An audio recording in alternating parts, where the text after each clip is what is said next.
Stunting atau masalah gizi yang mempengaruhi pertumbuhan fisik dan pola pikir menjadi ancaman kualitas hidup masyarakat Indonesia. Target kita 2024 itu 14%. Assalamualaikum warahmatullahi wabarakatuh. Perkenalkan, nama saya Muhammad Nabil Kemal Pasya. Dan saya Kevin Dosavier. Kami dari SMA Negeri 3 Semarang. Dan ini adalah video presentasi penelitian kami pada bidang ilmu sosial dan humaniora dengan judul Aplikasi Panjiba, Panduan Pemenuhan Gizi berbasis Android bagi ibu hamil dan anak balita sebagai upaya pencegahan stunting di Indonesia. Teman-teman pasti sudah sering mendengar istilah stunting. Tapi, apa sih sebenarnya stunting itu? Sederhananya, stunting adalah bentuk kegagalan pertumbuhan akibat akumulasi ketidakcukupan nutrisi yang berlangsung lama, mulai dari masa kehamilan sampai usia 24 bulan, utamanya pada 1000 hari pertama kehidupan. Dari cuplikan di awal video, stunting merupakan masalah kesehatan gizi yang sangat krusial utamanya di Indonesia, di mana pada tahun 2019, kasus stunting mencapai angka 27,7%. Angka tersebut masih jauh sekali dari target yang ditetapkan oleh Presiden Joko Widodo, di mana pada tahun 2024, angka stunting dapat ditekan hingga angka 14%. Namun pencapaian target tersebut berpotensi terkendala dikarenakan pandemi COVID-19. Menurut Ikatan Ahli Kesehatan Masyarakat Indonesia, tercatat hanya 19,2% puskesmas yang tetap menjalankan kegiatan posyandu selama masa pandemi. Sesuai dengan hasil wawancara kami dengan petugas posyandu di Puskesmas Pandanaran, Semarang, kendala pelaksanaan upaya pencegahan stunting oleh posyandu di era pandemi diantaranya sebagai berikut. Yang pertama, kegiatan posyandu di Kota Semarang tidak dilaksanakan sehingga pemantauan stunting tidak maksimal. Yang kedua, pemantauan secara mandiri door to door ke rumah balita stunting oleh kader posyandu terkendala oleh ketidaksediaan orang tua untuk dikunjungi karena takut tertular COVID-19. Yang ketiga yaitu alat ukur tinggi badan kurang memadai, dan yang terakhir protokol kesehatan petugas kurang maksimal. Maka dari itu, kami tim peneliti berinovasi untuk merancang aplikasi yang bernama Panjimba guna mencegah kasus stunting di Indonesia yang dapat digunakan kapanpun, dimanapun, dan oleh siapapun tanpa perlu bertemu secara langsung dalam rangka mengurangi angka penyebaran virus COVID-19. Berikut rumusan masalah dan tujuan penelitian.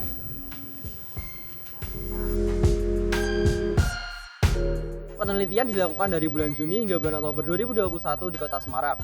Metode penelitian yang kami gunakan adalah metode pendekatan design thinking. Metode ini memiliki 5 tahap, yaitu yang pertama adalah empati. Pada tahap ini, kami mengumpulkan data melalui wawancara kepada kader posyandu di Puskesmas Pandanaran Kota Semarang, ahli gizi, dokter spesialis anak, dan kepada masyarakat, serta observasi melalui literatur-literatur yang tersedia guna mendapat informasi mengenai penyebab dan penghambat pencegahan pada kasus stunting. Berikut ini adalah faktor yang menyebabkan munculnya kasus stunting di Indonesia. Tahap yang kedua adalah tahap define. Pada tahap ini ditentukan topik inti yaitu permasalahan pemenuhan gizi pada ibu hamil dan anak balita, serta keterbatasan proses penanganan stunting pada masa pandemi COVID-19. Tahap ketiga yaitu ideate. Pada tahap ini diputuskan ide untuk membuat aplikasi berbasis Android yang memberikan informasi tentang kecukupan asupan gizi ibu hamil dan anak balita.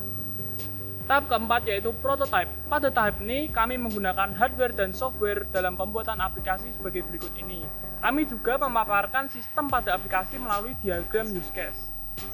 Tahap terakhir yaitu tahap uji coba. Pada tahap terakhir ini dilakukan proses testing dengan menggunakan aplikasi berbasis Android yang telah dibuat. Pengujian dilakukan kepada teman, kerabat keluarga dengan cara memberikan aplikasi, kemudian melakukan wawancara serta kuesioner kepada responden. Nah, teman-teman masih penasaran kan dengan tampilan dan fitur-fitur pada aplikasi Panjiba? Yang pertama, ada halaman login. Pada halaman ini, pengguna harus memasukkan email dan password pada kolom yang sudah disediakan agar akun dapat terdaftar pada aplikasi. Halaman kedua adalah halaman utama yang berisi keseluruhan isi yang ada di aplikasi, meliputi fitur pengukuran antropometri, konsultasi, jadwal menu harian, rekomendasi menu, dan edukasi yang diwakili oleh icon seperti pada gambar. Fitur yang pertama yaitu fitur antropometri, yang merupakan fitur untuk mengukur indeks stunting dengan cara mengisi data pada kolom yang tersedia untuk mengetahui kondisi status gizi pada ibu hamil atau anak balita. Fitur yang kedua yaitu fitur konsultasi, fitur yang digunakan sebagai media konsultasi dengan bentuk komunikasi searah, di mana pertanyaan user akan ditampung oleh aplikasi Panjiba, kemudian pertanyaan akan dijawab oleh admin. Fitur yang ketiga yaitu fitur rekomendasi menu.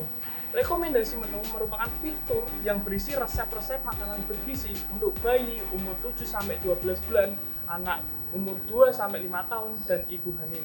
Nah, fitur yang keempat adalah fitur jadwal menu harian. Merupakan fitur yang berfungsi memberikan jadwal harian makanan bergizi yang harus dimakan, meliputi jadwal bayi umur 7-12 bulan, anak umur 2-5 tahun, dan jadwal pada ibu hamil untuk memenuhi kebutuhan gizi. Fitur yang terakhir adalah fitur edukasi. Merupakan fitur yang berisi informasi terkait stunting yang berfungsi sebagai media pembelajaran untuk menambah pengetahuan pengguna tentang stunting. Lalu, untuk pengujian kinerja aplikasi Panjiba pada penelitian ini, kami menggunakan metode black box sebagai berikut. Nah, pertanyaannya, apakah aplikasi Panjiba mampu menjadi alternatif edukasi yang praktis? Serta bagaimana tanggapan masyarakat terhadap aplikasi Panjiba?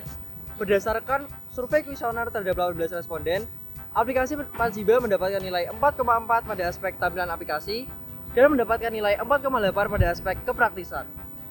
Tanggapan dari 18 responden terhadap aplikasi Panjiba mendapatkan cukup banyak tanggapan positif dan kritik, serta saran yang berguna pada pengembangan aplikasi di masa yang akan datang. Dari hasil penelitian yang telah didapatkan, dapat disimpulkan bahwa aplikasi Panjiba mampu menjadi alternatif edukasi yang praktis bagi paduan pemenuhan gizi pada ibu hamil dan anak balita, serta aplikasi Panjiba mendapatkan tanggapan positif dari masyarakat baik dari segi kemudahan, kepraktisan, dan desain aplikasi. Peneliti berharap pada pengembangan aplikasi kedepannya, fitur konsultasi dapat berlangsung dua arah, menggunakan video animasi dibanding tulisan pada fitur edukasi, dan menambahkan informasi jumlah kalori pada setiap menu yang ditampilkan. Demikian paparan dari kami mengenai penelitian aplikasi Panjiba. Panduan pemenuhan gizi berbasis Android pada ibu hamil dan anak balita sebagai upaya pencegahan stunting di Indonesia. Semoga bermanfaat bagi kita semua. Salam sehat. Wassalamualaikum warahmatullahi wabarakatuh.